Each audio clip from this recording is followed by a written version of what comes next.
feel like this Hoodwink hero is sort of new to the scene, and teams aren't really sure what counters her either. I saw at the major a couple of teams trying Clockwork, but honestly it didn't look that good. In this game, VP, they pick a Timbersaw Enchantress, which, like if you look at it in theory, Hoodwink does a lot of magical damage and she has breaks. So she should be good versus both of those. However, maybe they feel like the way to beat Hoodwink is you just play a tempo game where you're forcing her into engagements where she's sort of squishy and she can die. I guess the main thing is it's the idea in laning phase, you're kind of poking, and you can sometimes go for the kill if needed. But when VP instantly respond with like Timber Ench, Hoodwink, if she ever kind of walks out, it's going to be slow into just chain and just death. So I think, yeah, already VP are just making sure this Hoodwink is going to have like the perfect entry to laning phase that we've seen so far in the tournament. Leshrac, he's sort of been a stable answer to Timbersaw and Enchantress.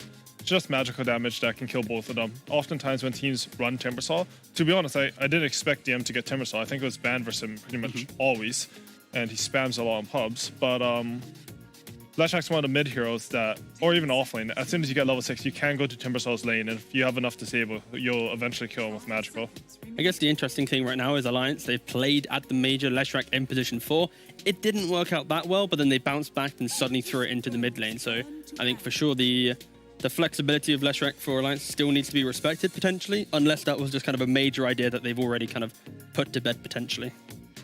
You think there's any chance the VP need to worry about Winter Wyvern? Or now that the Hoodwink's already on the field, chances are that's not going to be the support duo? I feel like both their heroes are good versus Winter Wyvern, but if they think the value of the hero is high enough that even though you already have some counters to it, then they could think about it. I wouldn't be too worried though. No, yeah, I think I really like seeing Timbersaw playing into Winter Wyvern, honestly. Just the fact that you can just get on top of him, throw all your damage out, and it just feels uncomfortable. Like, you have to realize that Cold Embrace is a great spell for healing, but if you have this kind of AoE damage that's layered on top, you might heal up by, let's say, 1,000, but then suddenly you're going to be in a terrible position to take a fight. So I think these kind of gap-closing nuisance spell casters are very good against the Wyvern. Even Enchantress. Winter Wyvern's a pretty low-tempo hero. So if Enchantress gets a good start versus Winter Wyvern, you can end up losing some towers or map control just because of that power disparity between your supports. Yeah, well, if you want some other 4 positions that may be good against VP, Hanskin also played Lion and Lina. I think Alliance is probably one of the few teams that are still playing 4-position Lina these days. Yeah, it's up there. I think the main point right now is they have 2 ranged heroes, so they kind of are forcing their 4-position to be a bit more melee. I think if they fully subscribe to everyone being ranged and then it's just kind of like Nico Baby playing some melee hero, then suddenly your main carry has to be in every fight and it can disrupt the farm. And that's why I kind of, as soon as I hear double ranged opening, I do like seeing kind of the 4-position take up that role of initiating the fight. The only range 4 I'd like them to pick up is Mirana, just because there's an Enchantress on the enemy team. Otherwise, true. I would like to see them fight for map control. I mean, Mirana can do that as a range hero just because she takes out the Enchantress creep so easily. I guess another thing as well that we've not mentioned is that VP and Alliance, if you look at the player cams, it does look like both of them are just, at their own homes. They're not at that boot camp facilities. So this is very much kind of like a reset after the big slug that was the DPC League and then the major. So this tournament is kind of like their reset. And they are playing so well. Dude, I mean, this is where they were most comfortable, though. Both these teams got first place in their DPC. Although Alliance was at their boot camp during their DPC. So. No, yeah, they were. Not 100% sure if VP were. I guess maybe they were as well, but it's all about online Dota. Yeah, Invoker comes out. Traditionally a counter versus the Leshrac, just because he runs up to Edict. He's an easy Cold Snap Tornado EMP, drain all his mana. He doesn't do any damage without mana. In theory, he also should be good versus Hoodwink. I feel like Hoodwink's honestly sort of similar to the elusiveness of Cossack's Invoker, where you're going to be ducking in and out of trees, casting a lot of spells, and you want something that just hard locks him down. Invoker is good at that because you just cold snap him into a tornado and hopefully finish him off after. Do you know if Bushwhack catches invisible units? Because I'm wondering, like, if Invoker Ghost I feel Walk... like it does. Yeah, I feel like it does. Well, Bushwhack will catch a Ghost Walked Invoker. Yeah, I don't play much Hoodwink. Yeah, or any neither do I. Actually, so. I mean, it's a very fresh hero. The only thing I've done is play Rubik against Hoodwink, and then, that's that. You have 0 Pin him cast to his own animation, tree. Bushwhack, Yeah, how about that? But I'd assume that would work that way. You'd hope so. It's quite a cool skill tree if you did it that way. Yeah. I guess the only other thing is that Split Earth destroys the tree, but not that big of a deal. You just save it until the tail end of the Bushwhack. Just position the stun a bit better. Position the stun? I mean, until you get the shard, and it grows and grows and grows. Right now, they have a lot of damage on Alliance's side. These heroes are high magical.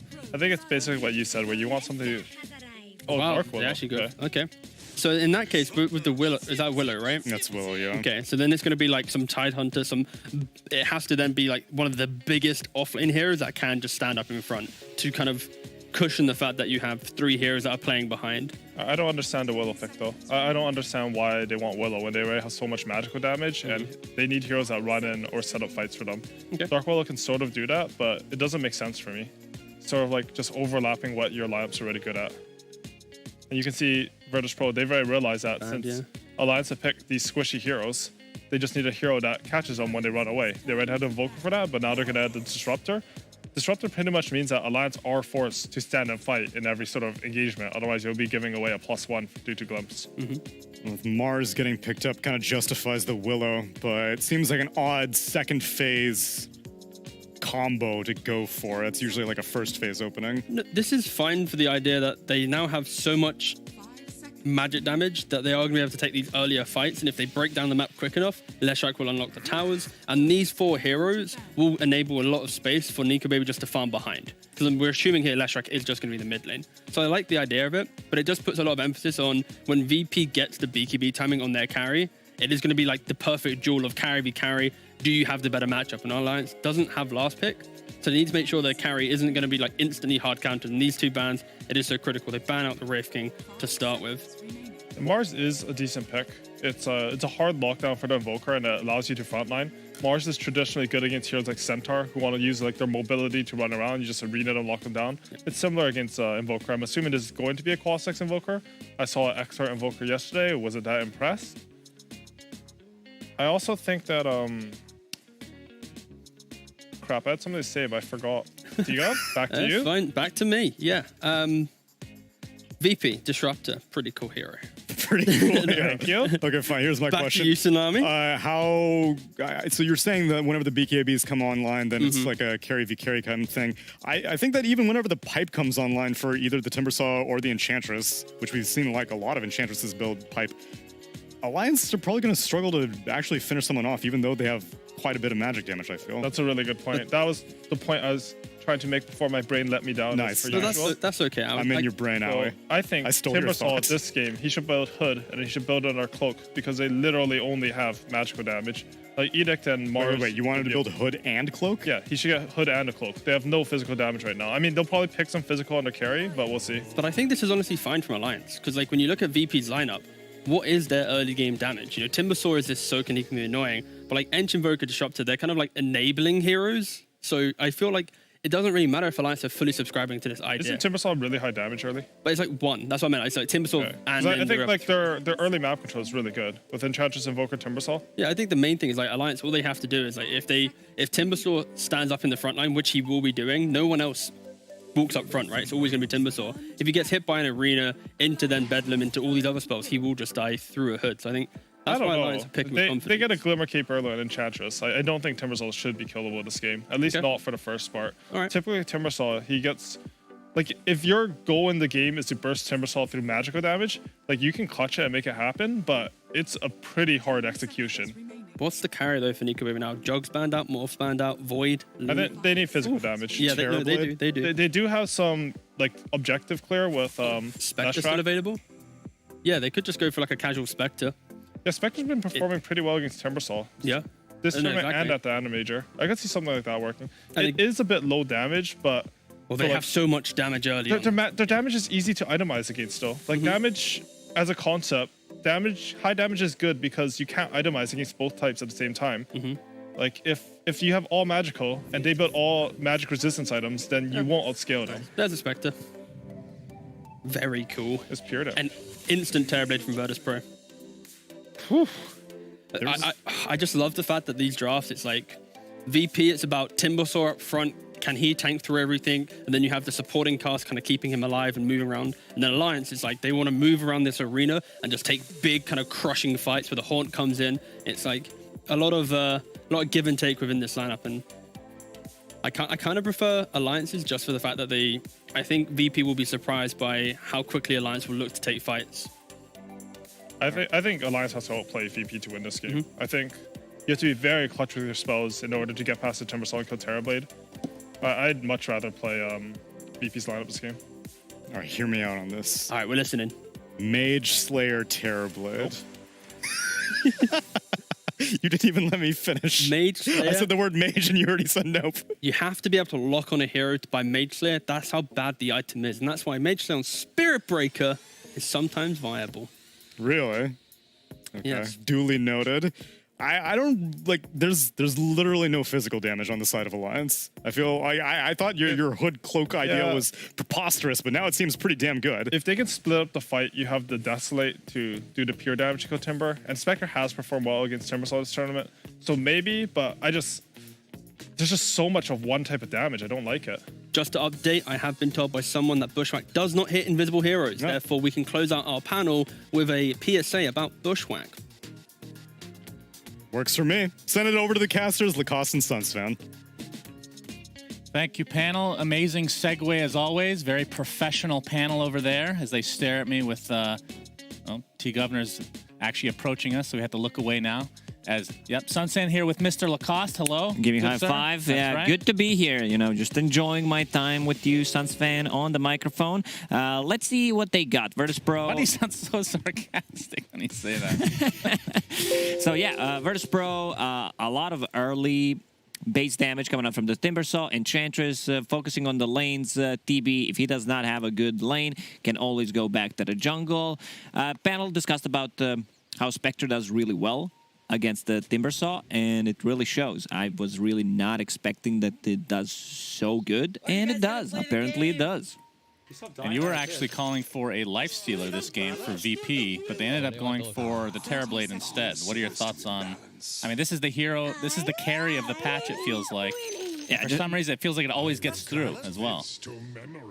Looking at what they got, their heroes are not really good, especially the supports, killing the illusion, so they will have this issue of shoving out the waves. I guess that's the main reason. Carry-to-carry matchup is also great. I'd prefer maybe a Lifestealer because they didn't have any kind of a burst damage, and he has freeway coming out of the Mars Arena, and just Spectre against Lifestealer. Lifestealer comes online a bit quicker and makes Spectre's life miserable. Yep, sounds good to me. I do love me some Lifestealer. As we have VP versus Alliance, game one of this best of three. So who do you have, Mr. Lacoste? Who do I have? Yeah. I'd call this 65 for Virtus.pro, 35 Alliance. Wow, that's pretty steep. Okay. It is good. I feel like both the Dark Willow and Hoodwink are relatively squishy. You have Mars who goes in, Spectre with the confusion. Good thing is they have no real save inside the arena, so this is a big team fight. Leshrac coming in, Mars Arena, Spectre with the Haunt, so whoever, especially the supports, whoever gets caught inside, they should be focusing on the supports and deal with the rest of the team later, because Spectre, as panel mentioned, does a pure damage, one of the reasons why she does really well against the Timbersaw. Yep, as long as he's alone, of course. Yeah, Desolate, pretty nice overall. And VP known as, I guess, I was going to say the online kings, because they haven't performed so well on land. But then again, Alliance is kind of in the same category these days, which is actually more surprising than anything. Because from VP's perspective, it's just a bunch of young players. They don't have that much experience on land. Obviously, with COVID and all, have been pretty limited in that regard. So... what was your choice for the tournament overall? The whole tournament, I picked VP because I believe in their strength. They feel much more comfortable playing online gamers. They need some more experience, as I think everyone said already multiple times. But yeah, strong team, has a ton of potential, a bunch of young players that just know how to click the buttons. Yep, clicking the buttons is important in a game like Dota 2.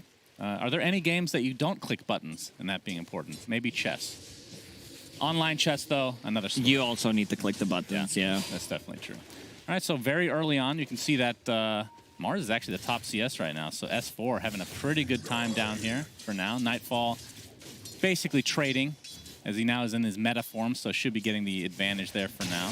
I love this 1 point in reflection that TBs start to put a lot of harassment, zone them out, especially if there's Orb of Venom on any of the heroes, you reflect it back, so you need to be very careful about this. GPK, something that has been a very popular build throughout the major, double null talismans on Invoker and then turn it into most likely Urn, Spirit Vessel, go back to Hand of Midas if needed. Depends like how the game develops. If he gets any of the kills early on, like that Urn is very valuable. And they have a ton of AoE damage. This is something that Dark Willow does not like to play into. Same goes for Hoodwink. Both heroes relatively squishy. Disruptor provides you with the vision, Thunderstrike, so you can always have that. Glimpse back. Yeah, for sure. As Hanskin and Kingslayer having a 1v1 battle for the ages here. Shadow Realm is He's popped. okay. Kingslayer will live. It's only level 1 right now. I mean, on the other side, as you see EMP, and this is the reason that GPK is playing the Quaswex Invoker against the Leshrac. Obviously, draining that mana is going to be pretty valuable throughout the game. But, I mean, Alliance's side, let's talk about them for a bit. We have the old tried and true Terrorize into Mars Arena, which I feel like sounds amazing on paper, but is it just me that teams in general rarely actually pull it off in games? Like, I don't get to see it as often. That's the same feeling that I get. You know, it's strong on paper, but in theory, most of the time, it's just like either one hero. We'll see. Once Mars gets a Blink Dagger, it's going to be much easier to execute. Spectre will provide you with the vision, so you could potentially just get a bigger arena. Yep, for sure. Nightfall now top of the CS, but it's basically the same for Spectre, Mr. Nico Baby himself, working on the Echo Saber, which, would you agree with Echo Saber this game over the Blade Mail, which we've kind of seen, I mean, for the most part, people are getting Echo Saber every single game, but sometimes we've discussed that it's just not the right choice. And there is a decent amount of AoE on VP's side. Yeah, you're playing into Invoker, into Timbersaw, but like even the Static Storm mid lane, Limp. Yeah, he's taking a lot of damage. Cold Snap is there, and Chant to follow for save, and Impetus and the right clicks its first blood going the way of Virtus.pro, the online kings, until they prove it on land, Lacoste. We have online gamers and we have on-land gamers. That's true. And it's funny because back in the day, when you called somebody an onliner... that was an insult, right? Well, it literally meant that they were cheating. That was like an FPS term. Onliners like, oh, you're wall hacking, and then you get to land and you don't have it anymore, so you suck. I wasn't aware of that. Not really the case in Dota. You can't really wall hack, as far as I know, at least. You know. Yeah, but the good rotation from Save there, being able to cut from the back lines, uses a Tornado, extra slow from the enchant, and also we have this Quaswex Invoker, so a lot of control coming out early on. Leshrac this time around, putting 2 points in the Lightning Storm. About the bottom lane, Kingslayer. And we're going to see the Bramble into the Spear. Does connect, but S4 is taking the one taking a heavy damage from Nightfall's meta. Something that off-lane Mars were doing quite a lot during the major is buying this Ring of Health as a casual item. Just keep it. You don't necessarily need to upgrade it if you don't feel like it. If you don't think you need a hood, maybe save it later on for potentially Lotus Orb. As we see some rotation here from Save right now. He's going to run right into FNG. We can talk about Hoodwink in just a moment here because every single person I cast with has very different opinions on this hero, as the Impetus did a lot of damage. Yeah, half on half HP taken there it's by one 2. Impetus. It's level 2. It's fine. I don't think Hoodwink will be able to get too much done in this game, especially in the laning stage. You don't actually do any kind of damage to the Timbersaw. As we see Thunderstrike. Nice blocks from Nightfall into S4. Tries to get a rebuke off. Looks like it'll save him. It does take heavy damage in return. FNG does TP down, though. He has a healing salve. That's his whole purpose, pretty much, of the TP, because Dark Willow did not have one ready. They just want to keep the pressure and potentially get a kill, but top lane. Top with the Impetus. So much pure damage to work through. And this is also kill for VP. A catapult wave, so they will deal a lot of tower damage. I love the pairing Enchantress with the Timber, so if it's a good lane for Timber, if they can't kill him, and they can, Spectre plus Hoodwink, they actually deal no damage whatsoever early on. Enchantress can be in the jungle, the reason why we see Save going to the mid lane, rotation from Invoker. And we see more rotation here as S4 is just getting demolished inside that kinetic field. Good rotation from VP, ends up netting them the offlaner. And might be able to get more. Hanskin getting chased by GPK, but he doesn't have any skills online right now, so we'll just maneuver himself back to that mid lane, which, I mean, this is really early on, but a 2K net worth lead for VP already. Yeah, you can't play around the Timbersaw. 4 points in reactive armor. You just don't have enough damage to kill him. To go back to the Hoodwink, I feel this hero gained some popularity for a reason. Feels relatively strong. Right, but before you go on, were you a hater first? No, like when I first started playing Hero, I didn't think it's good. And then when I played like 20, 30 games, I felt the hero has potential. Yeah, we're going to see the spear into the tree. Nightfall. He actually does pick up Sunder, and that might turn this around. Nico Baby already popped his hot, so he's down here. And DM, the nice Hoodwink stun coming out. The bushwhack, very successful. Is Nico Baby getting chased even more? DM with the chakram, slowing him down, and it's a double kill for him. Oh, that's a disaster for Alliance. The first usage of the Haunt, they don't get any kills. They also lose the carry, and Terrorblade survives. I also believe... No, he didn't. The DM actually got a double kill there, and now Terrorblade can go back into the jungle, keep farming. He already took the tower, rotates to the bottom lane. This Timbersaw is going to be a huge issue. Yeah. He's itemization, going into Hood, so no real damage coming out from the last track. Or Mars, meanwhile, on the mid lane, starting to put some pressure on the mid tower. Earn, already done on Invoker. This is against the Lesh lineup as well, where typically you're the one that's going to be losing your towers relatively early. But we can see VP definitely not suffering from that at all. And when Invoker made a rotation, they have a glyph available with the catapult wave. So Leshrac used the edict, they instantly glyph, and they rotate one of the heroes. So VP having a great understanding what needs to be done in this game and where the real threat comes from. Yeah, off to an amazing start here. This is very close to getting out of control in VP's favor. As Nico Baby, there's a stack here. Save takes one of the creeps with him, and with DM, they should be able to just clean this up easily. They even use Tornado. They have 2 Tornadoes. They actually have Tornadoes. With Wow. You can make a sequel of a movie called that. That's or Tornadoes. Uno, dos. Oh, yeah, it's the Spanish version. Yeah, I like that. Very nice. You'd be good at coming up with titles for TV shows and movies, I think. You ever see Sharknado? I did. A classic. One of my favorite ones. Has probably 2.4 out of 10 on IMDb. Yeah. It has like 7 or 8 movies. I'm not surprised. Somehow people like these type of movies. But so Alliance's stacks in the regular jungle get taken out, but this will give them a little bit of golden XP. Of course, they are sharing with 4 people, so this just shows the desperation on Alliance's side.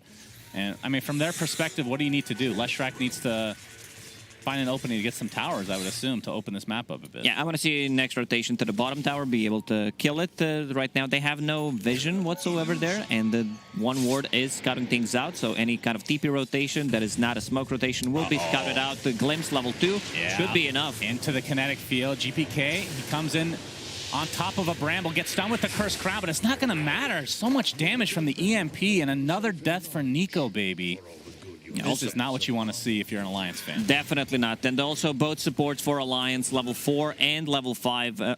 You need ultis. You need ultis finally. We see Dark Willow hitting level 6 after using the Tome, I believe. She was level 4. And now at least you have some damage coming up from the Bedlam. You have a way of protecting the teammates or execute Arena of Blood combo. Is that what they call it?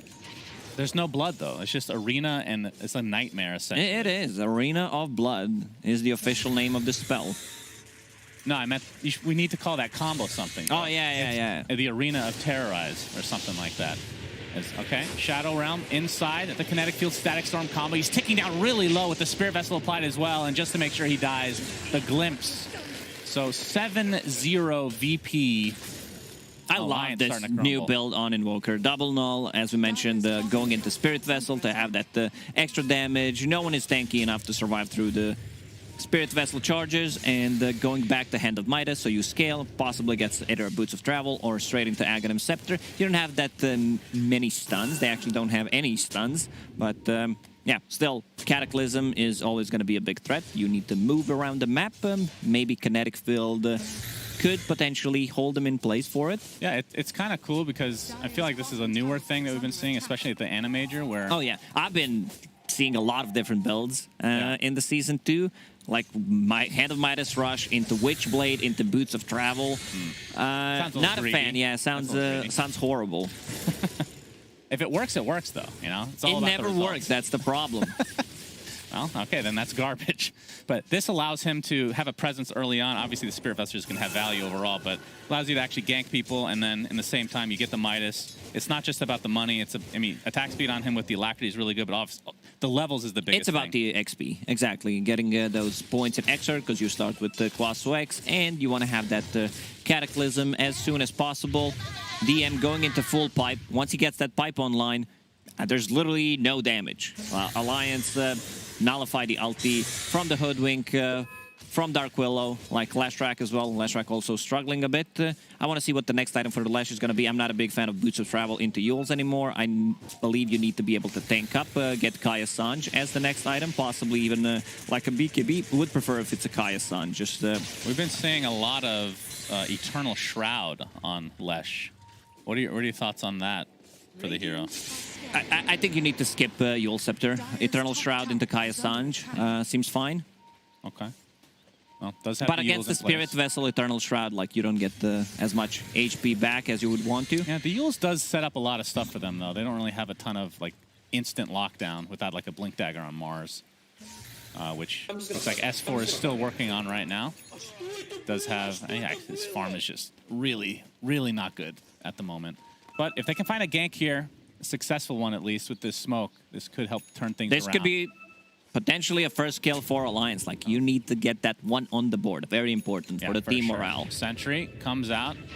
They're going to get this Edict on the tower for now, but here comes the turnaround from VP. Static Storm into the kinetic field. The Yules is going to keep him alive a little bit longer, but not long enough. Nightfall in that... he actually is going to live for now on the Leshrac as S4 drops inside his Mars Arena, but no. The GPK, he snipes him, and they instantly tip him. That stun strike gets him. That was a ballsy play from Alliance, going inside the trees, and where could he possibly be? You see Edict on your tower. That's pretty much the only spot where Leshrac stands, so they immediately open up with the Static Storm and follow it up by a Kinetic Field. FNG's dead. Alacrity applied, and yeah, I guess Save will take it for himself. The support tax, as it were. Now we're going to see that one again. You see damage being done, set up with the Tornado into Static Storm, the damage coming out from the Timber Saw, like they just don't have enough. He also gets glimpsed back into the Static Storm just for a brief moment. They just don't have enough damage. Like this lineup deals no damage whatsoever. Also going back to the Hoodwink, 3-2-0 build.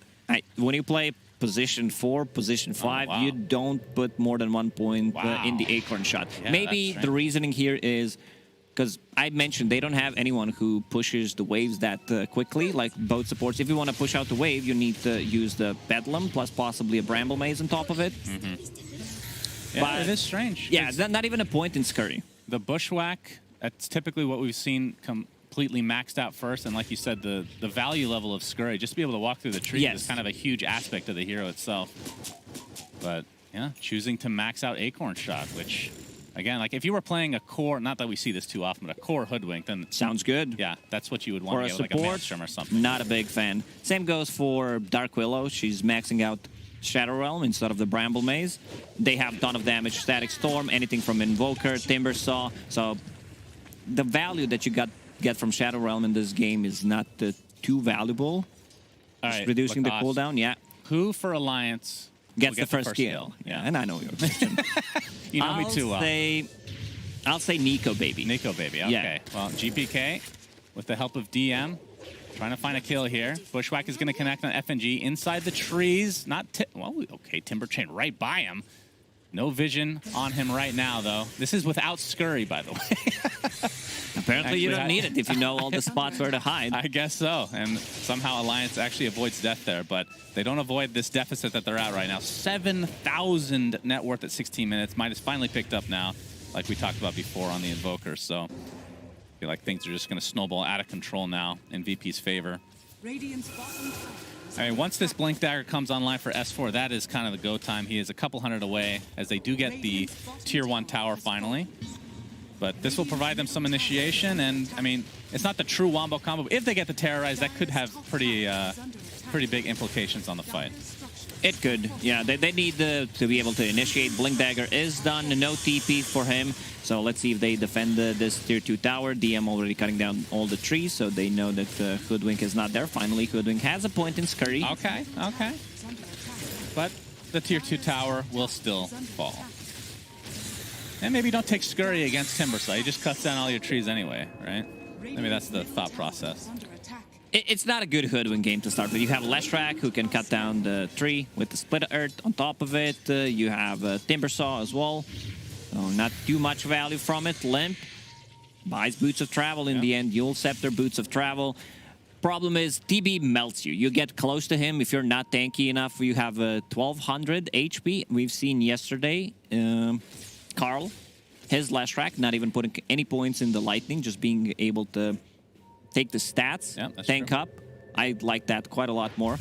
Yeah, Lightning Storm has always been this very awkward spell on the hero. Remember back in the day? You're a hater. Like, every single time we talk in our green room about Leshrac, you're like, Lightning Storm is bad. I've literally never said that in my life. I heard you saying it like 4 times in the last 3 days. What do you mean?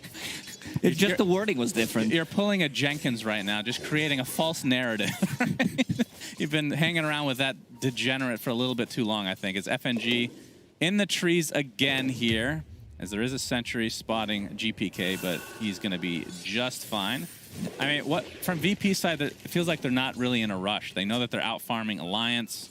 Maybe they don't know by the amount. But if they look at the scoreboard, they see that Alliance has 0 kills per minute, helps. so that helps quite a lot. They can go inside the pit. Roshan is available, so is Meta. And we see TB also getting points in Attribute instead of putting more points in Reflection, which I really like. Oh, we're going to see Nightfall pop the Metamorphosis, and S4 is just destroyed. Yeah, they're close to Roche, so they will go inside the pit. Take the Roshan, TB, extremely strong. SNY done, plus the BKB. He wants to be able to get outside of the arena, not to... Like, there is no real physical damage coming out yet. Edict, you don't care too much about it. You have, what, 24 armor at the moment, and the damage coming out from Spectre is relatively low at the moment. So inside the pit, tank it up. DM getting some stacks. Full hood. I don't think he even used the pipe, sorry, at all. Oh, Hanskin trying to take over the outpost again, but he's going to get spotted out inside the Shadow Realm now, but stuck inside the kinetic field. Not even needing the Sunstrike. The impetus is enough. In the meanwhile, Nightfall basically solos Roche. So, yeah, this is a big yikes for Alliance for sure. I mean, from their perspective, like, what's the next step? Non-Mimi next step.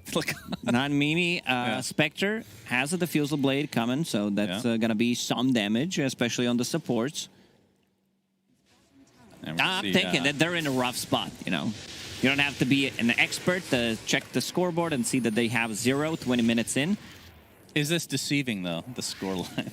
Not in this game. I've seen the games where a team has no kills whatsoever, but in terms of what they're doing and how their lineup can scale, I wouldn't be too worried. Do you think it was a draft issue? Yeah, like panel discussed about the Dark Willow and the Hoodwink pretty much doing the same thing. Leshrac, he gets shut down. Good early rotations from the Virtus.pro. They know where the damage is going to come from. Then back to the bottom lane. Mars gets killed. Spectre needs time. First rotation also from Spectre, not very effective. She dies instead of getting a kill. Yeah, FNG just trying to split push as best he can. Hanskin on the mid lane. Level 4 Acorn shot definitely does a good job. Yep, Hanskin dead again. I mean, at this point, it just feels like they're... Like, Alliance is just hanging around the trees, just trying to be annoying, trying to delay the game for Spectre to come online, which, I mean, I'm not sure at what stage the Spectre will be feared from VP's perspective, but still quite a ways away. I mean, the top 3 net worths in the game are all on VP right now. Their late game is not even stronger than Virtus.pro. You have a Terrorblade, you have Invoker, who's going BKB next. They find him. Limp, Static Storm, Kinetic Field, gets the Yules off, but you have to think it's only an inevitable death here for Limp. And Deafening Blast, and still 0 kills for Alliance. 14-0, and now Tier 2 tower will likely fall as Nico Baby finds himself in the arms of DM. On the other side, Nightfall trying to maneuver himself around this Bramble. Looks like Nico will get out, but the Tier 2 tower likely is going to fall here. They're so far ahead, they can play aggressively on 2 different sides of the map, and another Tier 2 tower about to fall. Nightfall gets the last hit. Meta is available, so let's see. They're going to go for the high ground. Alacrity Meta. That's a lot of damage. Holy jeez. And Nightfall, of course, with that Aegis still for 2.5 minutes, has the full charged BKB. and the SNY for the extra status resist. Okay, here we go. S4 with the Arena, gets the Spear up, but Nightfall with the BKB. He just walks casually right out, gets the Sunder, as well as S4 is just dying in the midst of his Mars Arena. And there's the first kill of the game. There we have it. Handskin gets it, so you were incorrect, Lacoste. Good effort, though, my friend. Yeah, put your handskin in the air for this big kill that they just got. Still, Tower is alive. Nightfall does not have Sunder available. That is true. He still has Aegis, though, of course, as meta's running out shortly. First crown. All right. I think Alliance has actually defended here, at least for now. Able to dodge that tornado, but still a very large lead for VP. And again, like, there's no rush. Like you said, they outscale them. And next meta Aegis is up for a minute and a half. They're also controlling both of the outposts, so Alliance is not getting any XP from that. We're going to see that one more time. Oh, could we? Here we go. No, this is the Shadow Realm kill, I believe, right? Look at this. From downtown, is it the Shadow Realm? Oh, boom! That was the only kill of the game for Alliance so far. Speaking of kills, S4 will be taking a tumble in the bot lane. Yeah, it feels like from a Mars, when your team, like when you lose every lane, it just feels so bad for Mars because you jump in, you're trying to set things up, but you just don't have enough farm to do anything. And there's not enough levels on your team to actually get kills at this stage. Problem is, he jumps in, he's dead. No doubt about it. Unless he just uses Arena and tries to walk back, but there is going to be some kind of a slow, either reflection, either anything from Invoker, combination with the Cold Snap Spirit Vessel. You still have nothing to dispel things with. Working towards the BKB, still a long way ahead of him. Spectre's farming nicely. So considering rest of the team, what we're watching. Yeah, exactly. Like Spectre is having decent amount of farm, Diffusal Blade done, plus Echo Saber, so damage will be there. As we see Handskin again trying to create as much space as possible. Limp is on the other side. GPK takes quite a bit of damage, but Sunstrike is coming. He's actually going to dodge it, but the right clicks with the Spirit Vessel are going to be enough. Get yet another charge for GPK. Limp is in the vicinity of this, though. Oh, that's got to be another one. The split art. Oh, okay, Limp.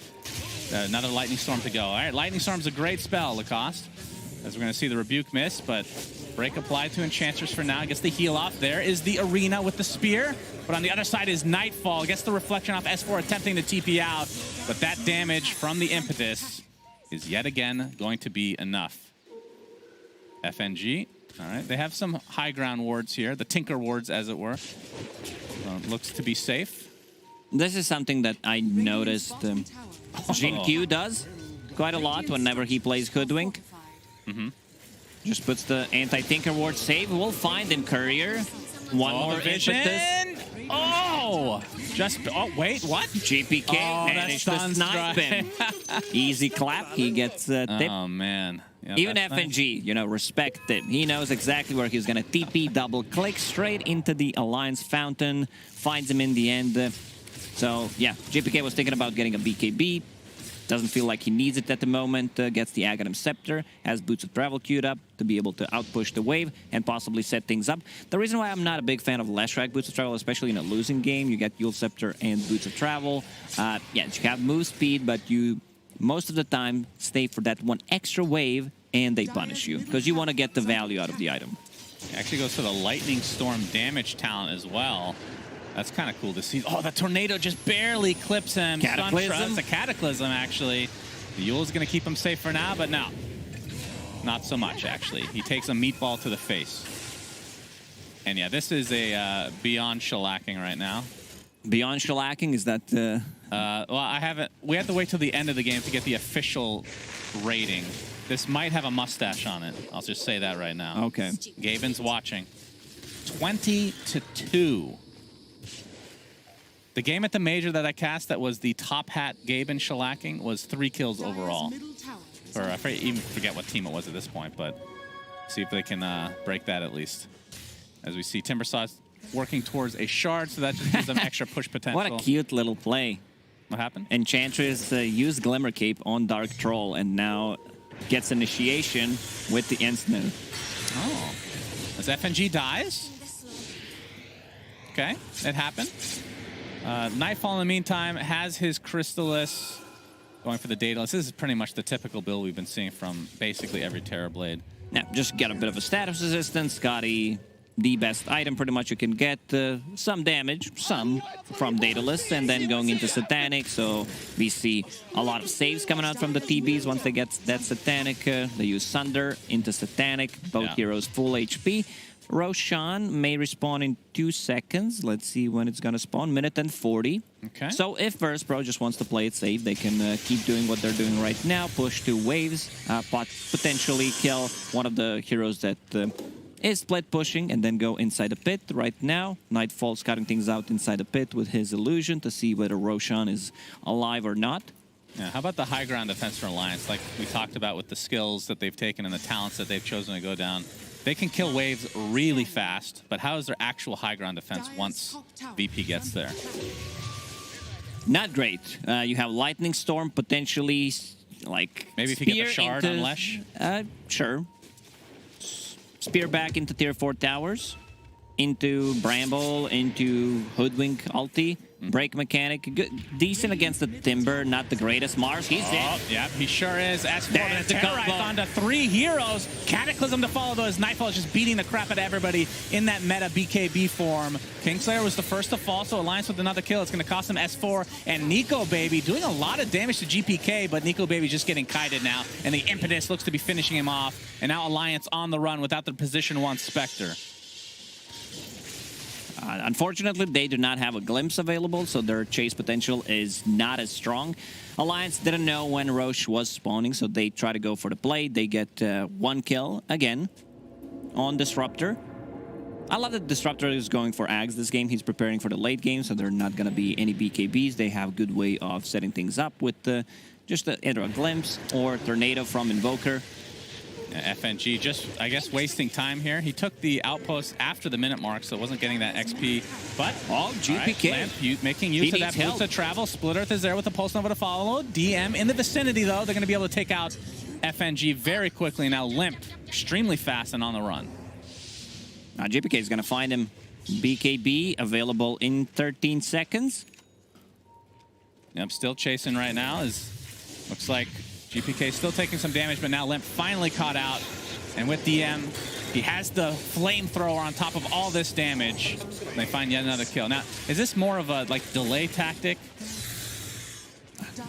I mean, Good in the high question. ground, Yeah, so. they have TB with no meta for 60 seconds, but there is enough damage to take down the barracks, especially when Invoker comes and use Alacrity on TB. Finally, Dark Willow has the shard, so there's going to be a lot of Bramble Mazes around. That's right. S4 jumps in and pretty much dies right away.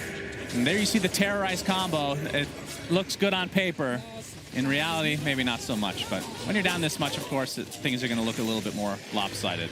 That's what I mentioned. He jumps in and he's dead. Oh! Snipes him one more time. Yeah, this 27-3. Will Alliance get another kill? God. Let me see. Invoker half HP will pick up the regeneration, Okay, come back to the fight, push the top wave. I would say no. GG's call.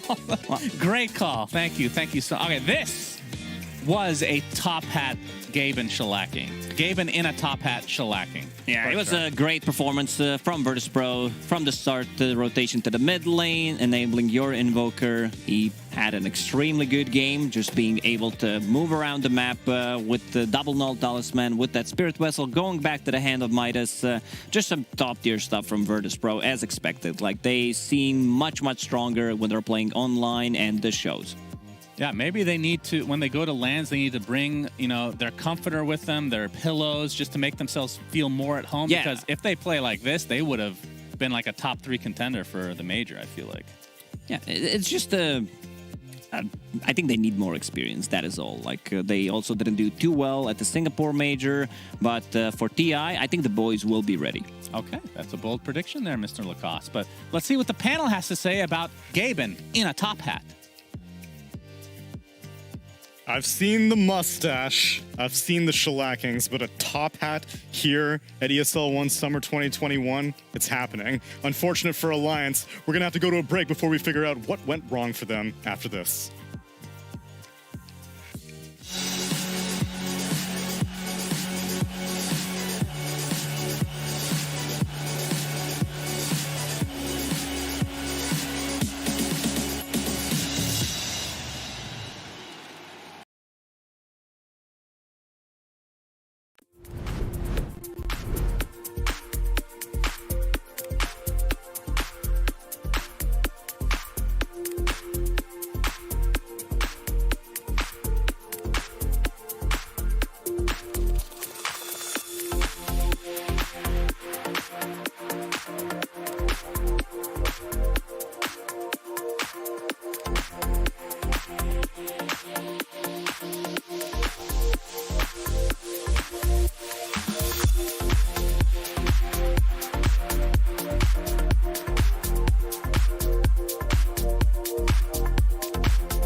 that Virtus.pro have taken the any key pledge.